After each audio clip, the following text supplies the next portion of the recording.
Olá! Hoje vamos mergulhar aqui numa análise focada nos setores que o pessoal chama de BEST, né? Bancos, energia, saneamento, seguridade e telecom. Isso. A ideia é tentar ver, com base em estudos recentes, dados das empresas, quais delas, de um grupo que a gente separou, parecem mais promissoras agora. Exatamente. E como são setores diferentes, a gente precisa olhar para métricas diferentes, né? Tipo, é uma análise cruzada. Certo. O foco principal vai ser o quê? Fluxo de dividendos, o famoso dividend yield, a política de distribuição, o payout, e aquele preço teto, né? O preço atual versus o que o mercado acha justo. Beleza, então vamos começar com as 5 que a gente selecionou, uma de cada setor. Começando por bancos.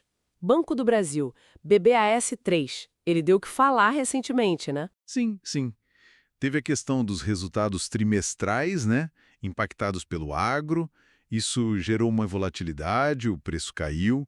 Olha, na nossa análise, a cotação estava ali em R$ 21,72. E o consenso de mercado? Bem mais alto.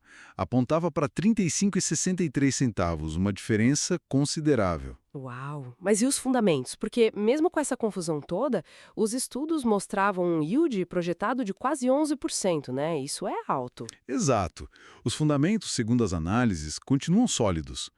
O BB é o maior pagador de dividendos entre os bancões, tem um payout ali na faixa de 40% e esse yield é atrativo. E paga com frequência, né? Acho que são umas 4 vezes por ano. Isso.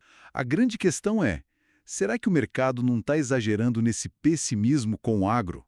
Se os fundamentos de longo prazo não mudaram, Hum. essa queda pode ser uma janela? Uma oportunidade, talvez? Entendi, faz sentido.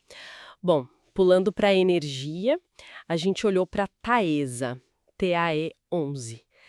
Transmissão, certo? Isso, foco em transmissão.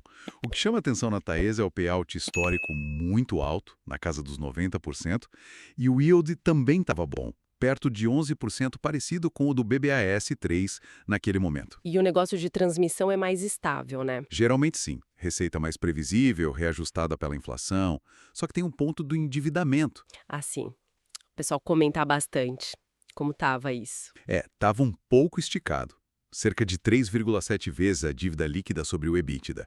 Não é baixo. Uhum. Mas isso reflete um ciclo de investimento pesado que a empresa está fazendo, sabe? Expansão. A expectativa é que, quando esses projetos começarem a gerar caixa, lá na frente, os dividendos nominais possam até aumentar. Ok, Thaís anotada. Agora, Seguridade. BB Seguridade, BBSE3. Ligado ao Banco do Brasil, como o nome diz, imagino que também sofra um pouco com o agro. Tem uma exposição, sim. O preço que a gente viu, R$ 31,64, estava abaixo do preço justo estimado de R$ 43,90. Então tem um upside aí também, mas menor que o do BBAS3. Exatamente. Menor, mas existe.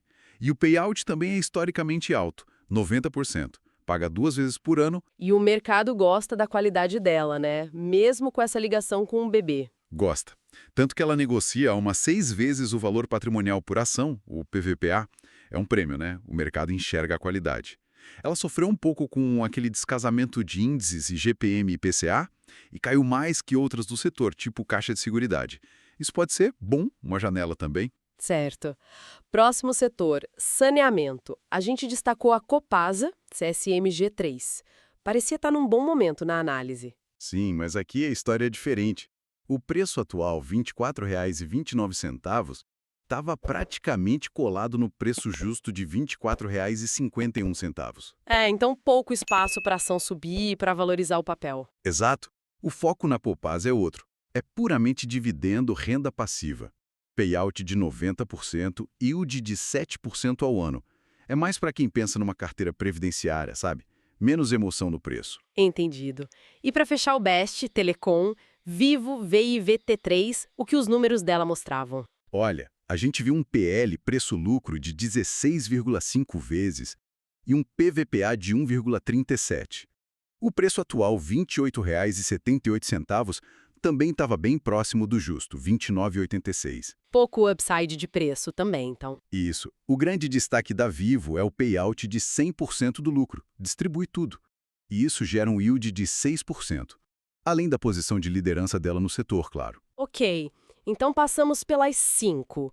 Se a gente fosse afunilar agora, pensando na combinação de fatores nesse momento, talvez Vivo e Copasa ficassem um pouco para trás por causa desse potencial menor de valorização da ação em si? Faz sentido essa leitura para o momento atual. Deixaria a gente com o Banco do Brasil, Taesa e BB Seguridade. E a lógica para manter essas 3 seria... Bom, Banco do Brasil pelo potencial de recuperação e o preço bem descontado, né? Taesa pela qualidade do negócio de transmissão e a promessa de dividendos maiores no futuro pós-investimento. E BB Seguridade pela qualidade, payout alto e essa oportunidade que surgiu com a queda recente. Certo. E se a gente tentasse um pódio agora, entre essas 3, como ficaria? Talvez Taesa em terceiro, porque o preço está mais justo e ainda tem essa fase de investimento. Pode ser. Embora o futuro prometa, o curto prazo pode ter dividendos um pouco pressionados. E aí, BB Seguridade em segundo, pela combinação de qualidade, payout e a oportunidade na queda. Fica perto da Taesa, né? Depende do que o investidor busca. Isso, fica bem próximo. E aí sobraria. Banco do Brasil em primeiro, principalmente por causa desse desconto enorme no preço.